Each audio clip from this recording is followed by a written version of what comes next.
ఈరోజు Havelock beach నుంచి ఎలిఫెంటా బీచ్కి వచ్చాము. 10 మెంబర్స్ కూర్చునే బోట్లో తీసుకొచ్చారు. వచ్చాక మేము సబ్మెరైన్లో half an hour trip వెళ్ళొచ్చాము.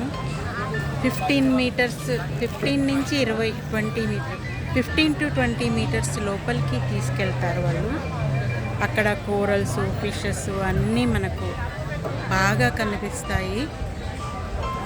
Almost అన్ని రకాల ఫిష్లు ఉన్నాయి అక్కడ. Zebra fish, yellow fish, angel fish, రకరకాల నైట్ క్వీన్ ఫిష్, ఎన్నో రకాల ఫిష్లు ఉన్నాయి దాంట్లో.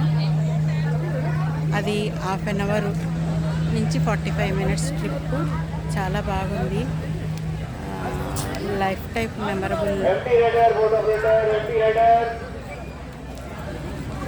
ఇప్పుడు ఫన్ గేమ్స్ ఉన్నాయి. ఫన్ గేమ్స్కి వెళ్ళడానికి రెడీ అవుతాం.